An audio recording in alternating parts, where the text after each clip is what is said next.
To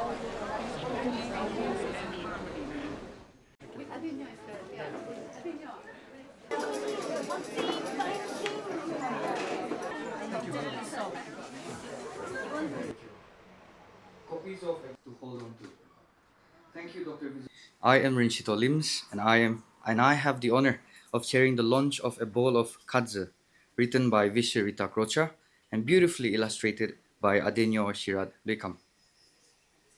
Today, we gather not just to release a book, but to celebrate language, memory, and the comfort that only food and stories together can bring. Thank you for being here at the local harvest. Meals that we show our affection for one another. So, if you have someone in your life who loves to cook for you or pampers you with food, take note, they love and care for you. Do not expect verbal I love yous. It is there in the food. Food is our love language. Reading A Bowl of Khaudzü reminded me of this and made me feel and reflect on so many things.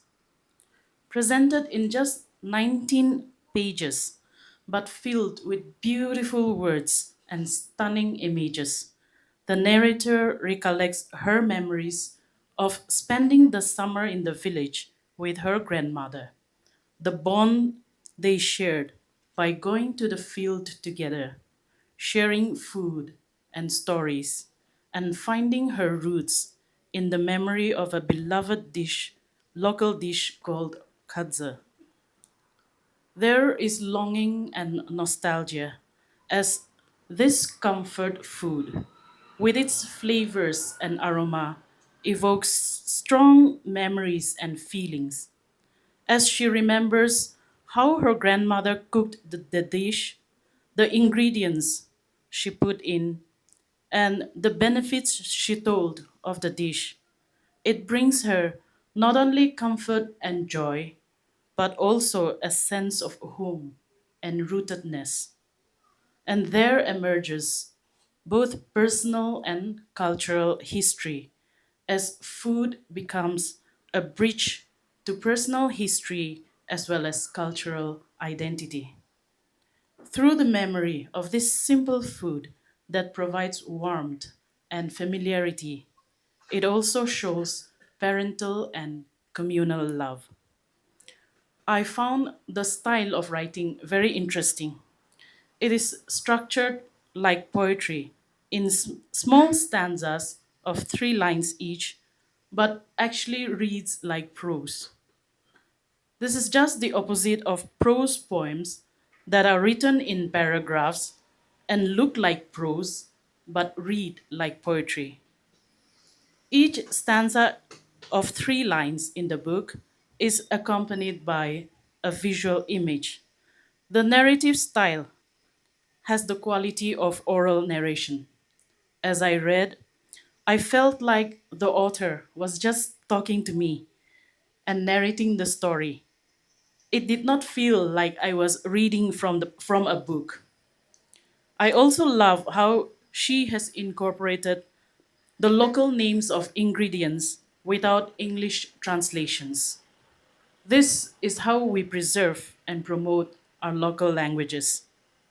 The book is a blend of oral storytelling presented in a visually appealing written format, a mixture of different traditions, the oral, the written, the visual, that work together to create a beautiful story, just like kadza, the tasty dish cooked with a blend of different ingredients.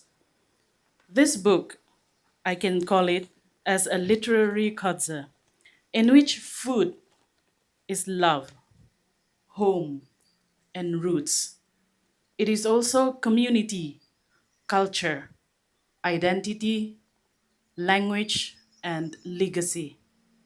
On many occasions, I have heard Rita speak about her memories of growing up listening to her grandmother's stories, how they would sit by the fire and relish these storytelling sessions. Nurtured on such a diet of love and words, she has naturally inherited the gift of storytelling from her grandmother. Her love of stories is what defines everything she does today as a poet and writer, as a journalist, and as a publisher. And this intention is precisely what comes across in the final message of the book. I quote, "This is where I find a piece of home. This is where I still find grandmother. This is something I must pass on." Unquote. For me, personally, this is the most significant part. The feeling the need to pass it on. Because today we live in a situation where we are losing such knowledge, we are losing such cultural practices, and we are losing such concern. A few notes on the illustrations as well. Collaborating with an illustrator to bring the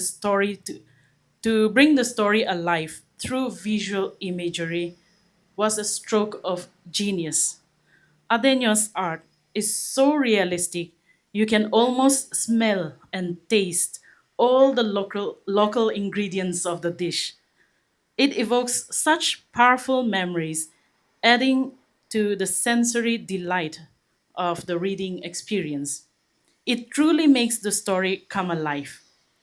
More than just imagining what it is, you can see it and remember things more accurately.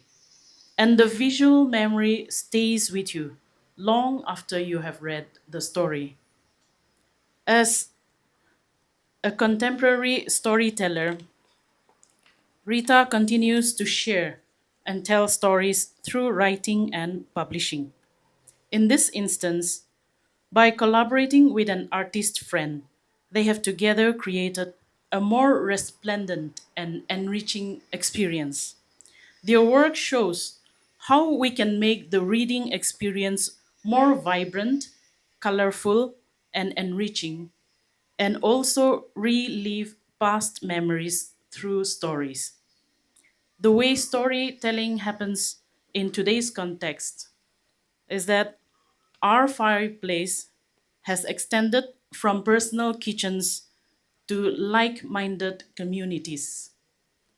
Communities like the one gathered here today, where we have come to be regaled with stories and have our hearts warmed by such sharing.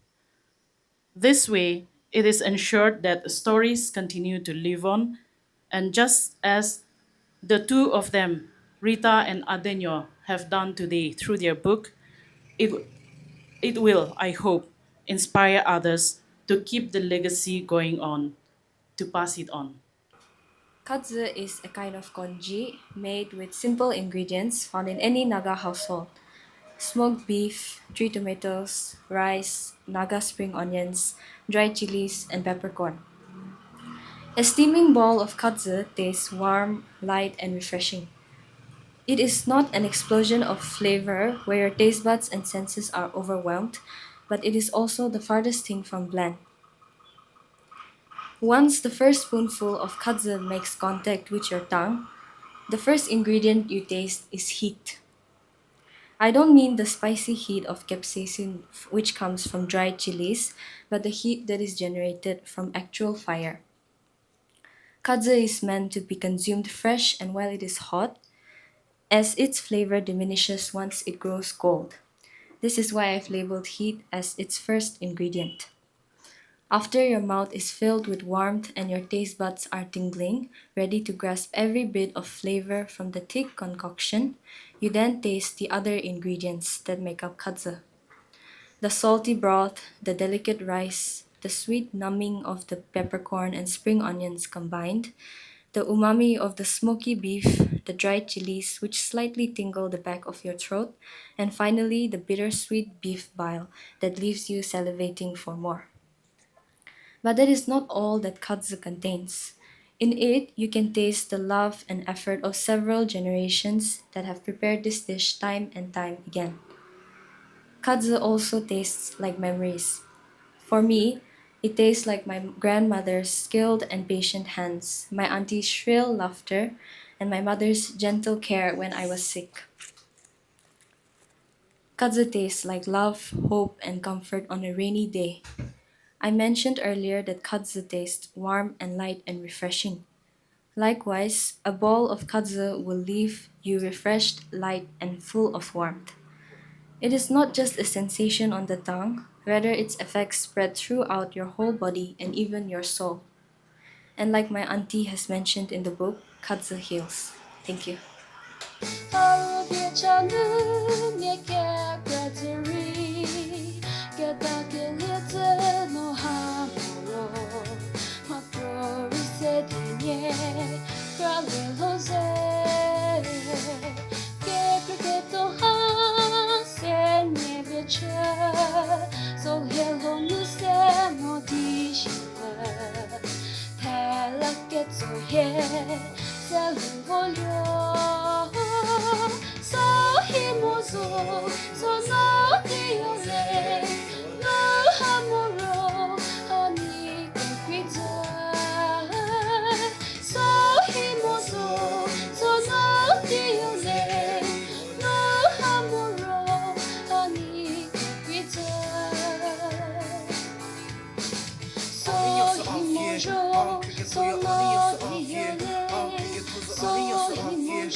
Share the essence of Kadza, a delicious native dish that I grew loving, and in the recent years developed an even greater love for it, not only because of its local taste and flavor, but also because I had a deeper realization that our traditional foods are comforting and every single one of them has a story behind it.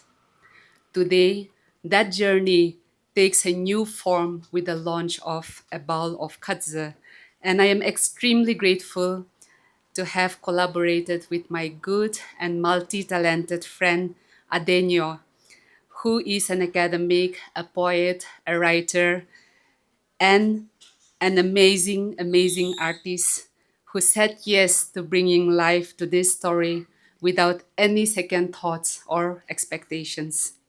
She truly transformed my narrative with her magical strokes and has turned my simple story into a world filled with wonder.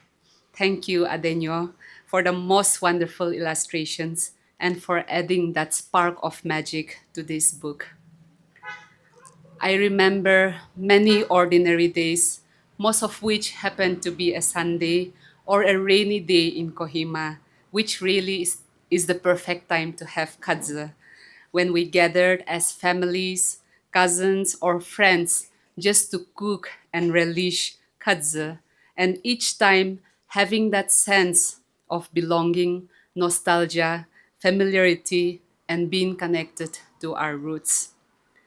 One of the primary reasons I wrote this book is also because I observed that many of our traditional foods are vanishing from our tables and from our memories.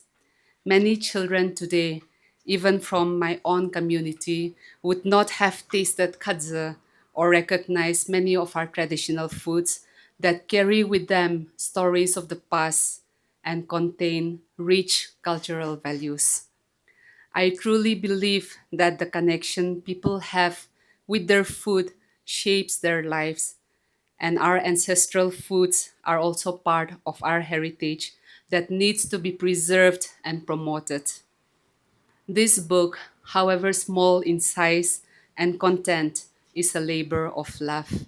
It involved endless hours in the kitchen over the past many years, just experimenting, cooking and sharing Kadza with people I love, including families, grandparents, mothers, siblings, cousins, friends, and also realizing that the food we have on our tables is a result of the hard labor of farmers who toil in the fields to make the wonderful ingredients available for our consumption.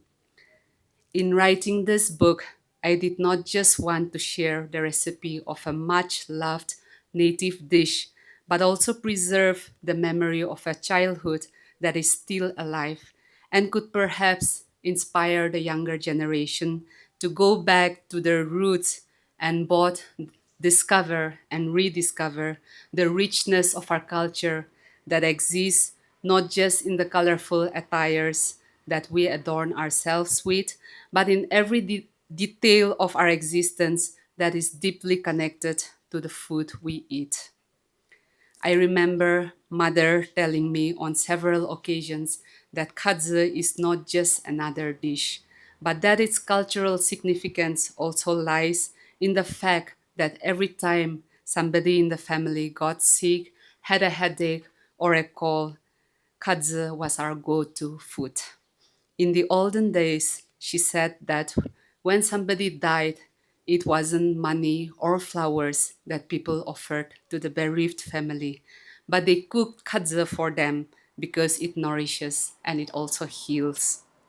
It is truly food that connects us as a people and as a community, and I would really hope that this book would serve as a beginning for our people to observe more and listen even more keenly to the voices of our ancestors and inspire us to go back to our roots because really that forms the basis of our identity and our very existence.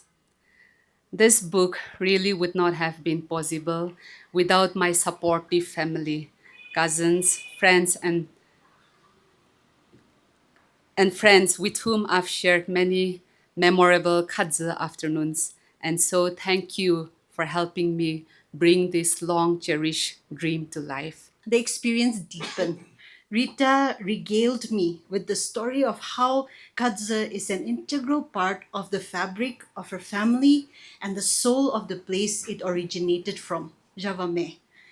She spoke of her desire to bring this dish to life through a book complete with illustrations. I remember the enthusiasm I felt in that moment. I told her right then and there, I want to illustrate this. From that evening on, we had an informal, unspoken understanding. I was to be the one to translate her words into color.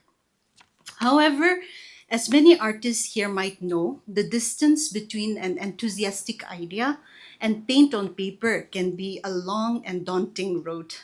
To be honest, it took me a long time to pick up my brushes. I was paralyzed by a common artistic roadblock, doubt. I questioned whether I had the ability to bring this specific story to life. I agonized over what style would do justice to the heritage of Javame and the warmth of Rita's narrative.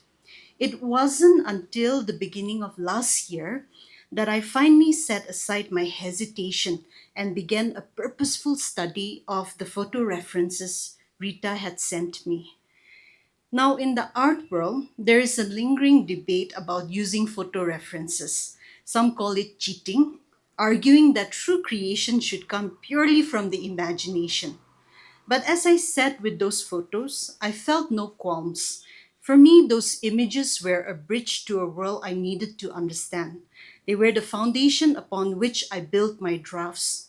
Each illustration that you will see in this book is the result of 2 or 3 drafts before I felt it was right.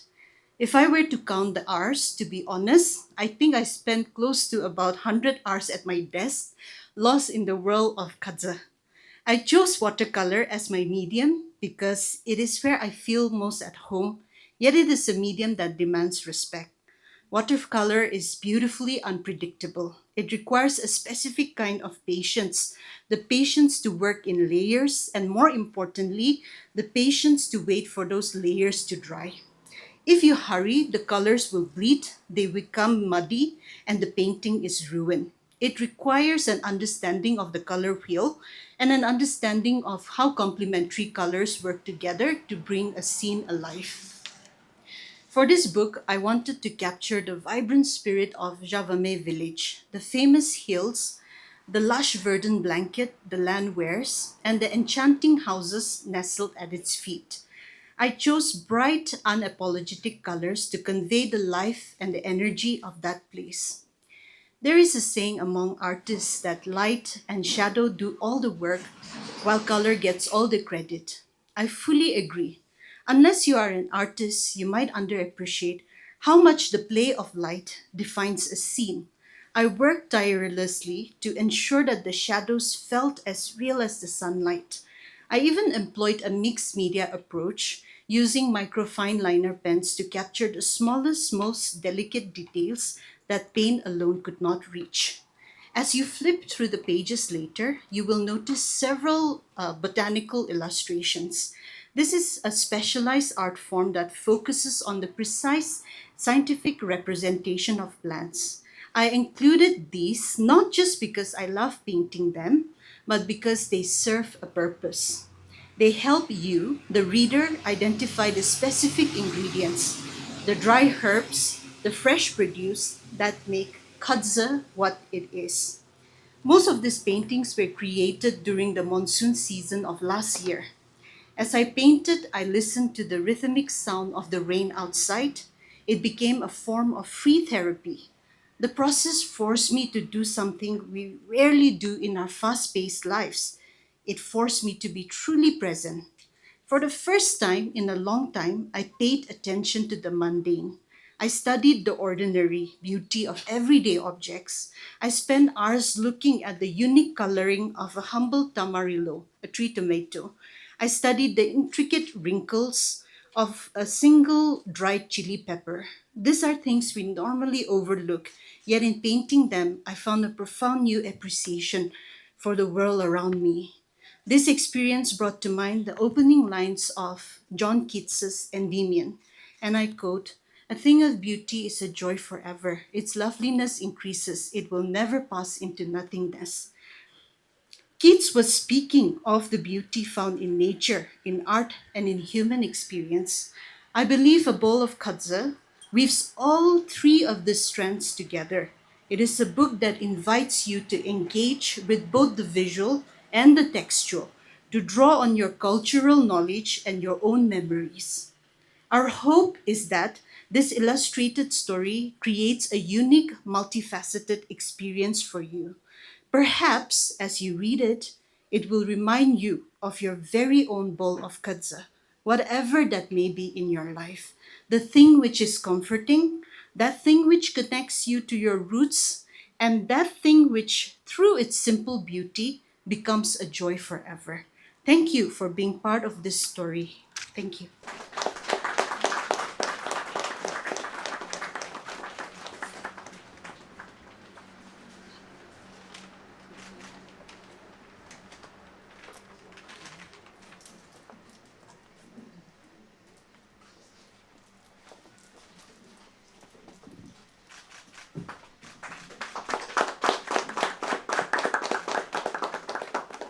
Congratulations.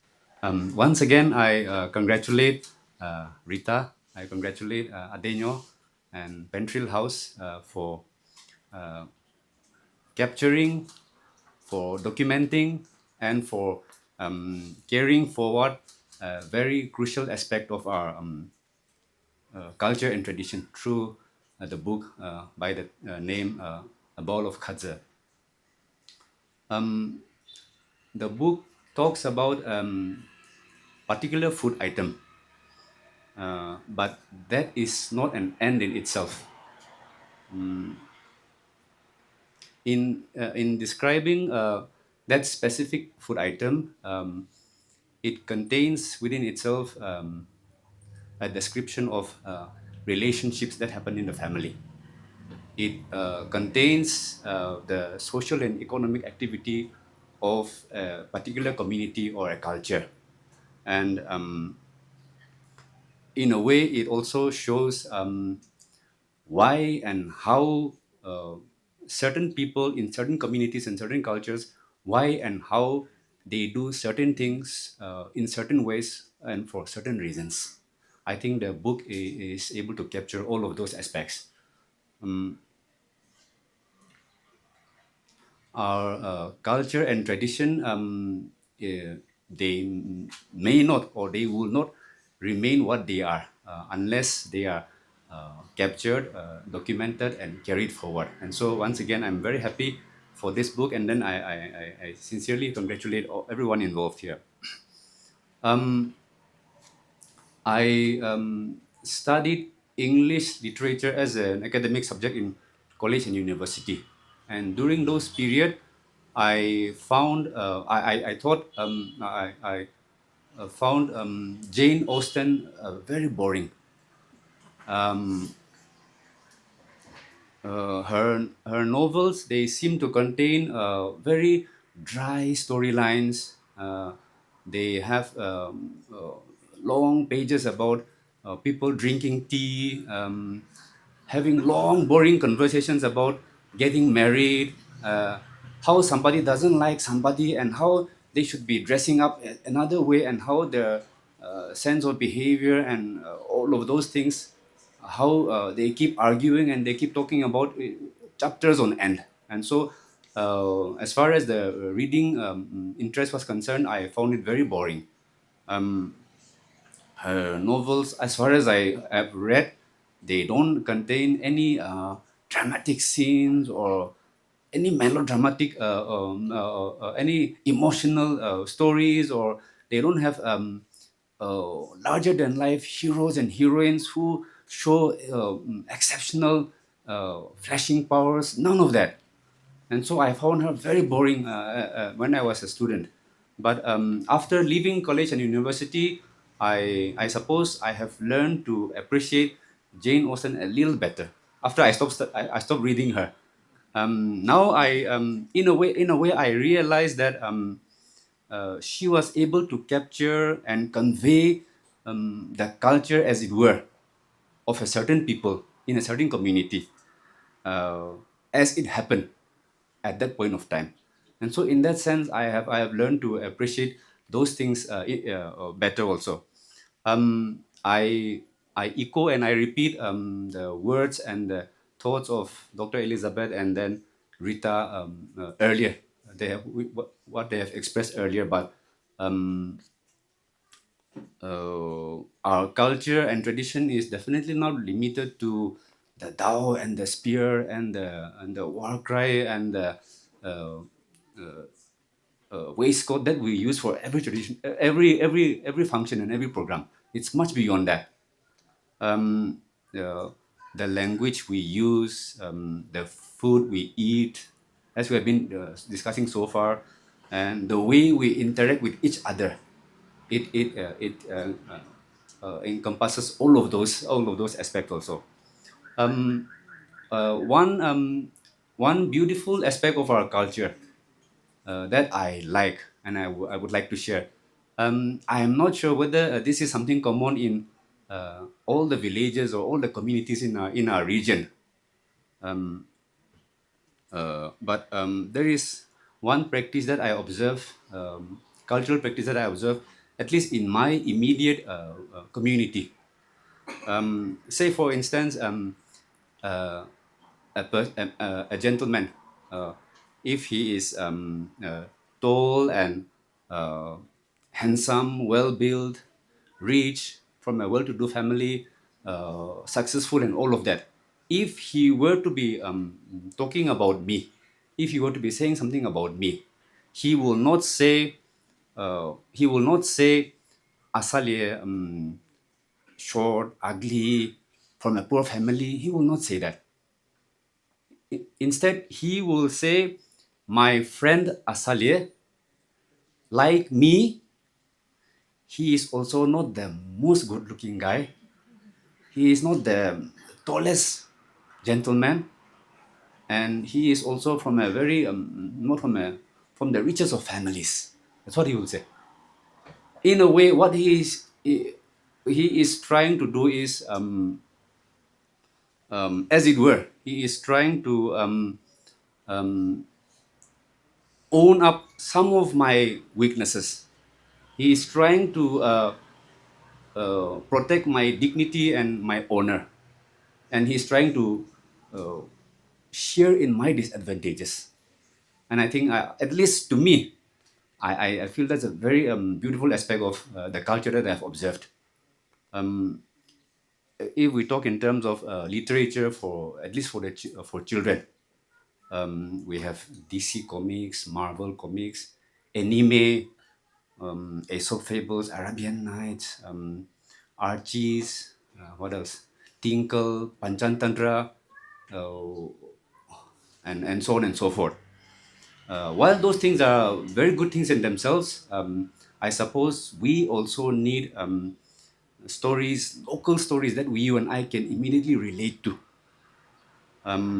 We already have quite a few books uh, uh, of local taste done by local authors, which are already there. But perhaps we need more.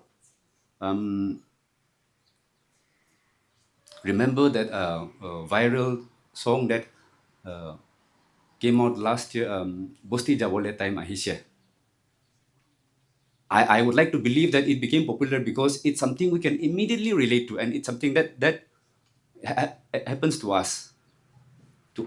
And so something like that. It can be something about, or if we say local something, we can be something about Kohima, Dimapur, any other town in Nagaland. It can be about our villages.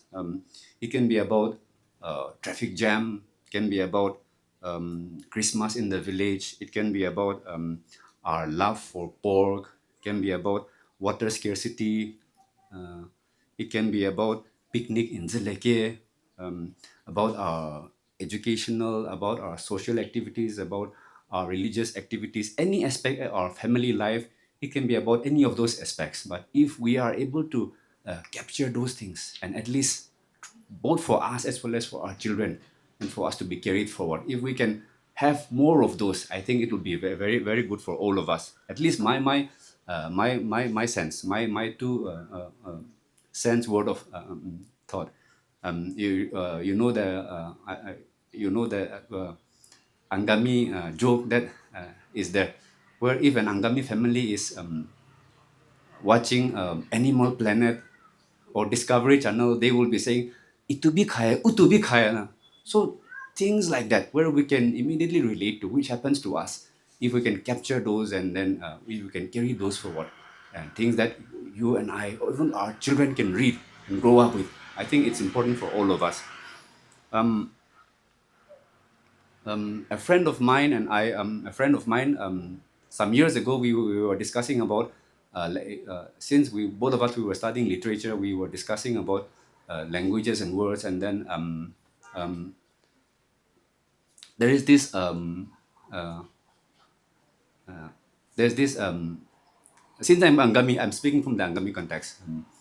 This Angami phrase, I don't know whether it can be called a phrase or a word, but this thing called, this word or phrase called adzat heavy or udzaket heavy. Now that phrase and word has multiple meanings, and it can be used in multiple situations. And so my friend and I, we could be wrong, but we thought that there is no exact equivalent of that phrase or that word in the English language that we know of. And so there are some nuances of our culture and tradition, which can only be captured in the local language. And so perhaps we can even try uh, other scripts. We can even try writing in scripts other than the Roman script. If the letters and the alphabet and the vowel and consonant sounds of that script is able to better capture the essence and the nuance and the local taste of our culture and tradition and our language. And so that is also something I think we can also take that as a food for thought also.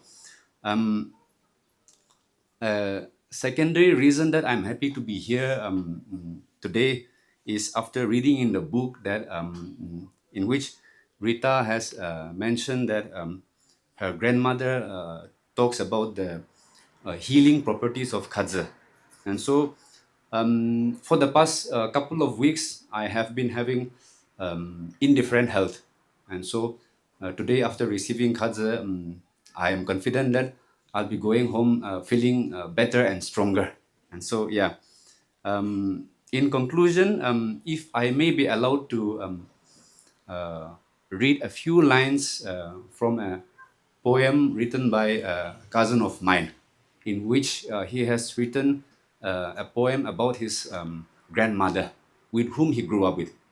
He has given the title of the poem as A Beautiful World. Just one more time, if I could see that face, feel your hands hold me, wrapping me through it all. Talk to me, please. Tell me those stories again. Look at me and make me feel like a king again. All around me, all the nice things money uh, uh, cannot buy. This beautiful world with these lights and these sounds, everything is pretty and every color is magical. Um, but this beautiful world was better with you. And so finally, once again, I congratulate Rita and everyone who has been part of this book. And I convey my best wishes to them once again. And thank you all so much.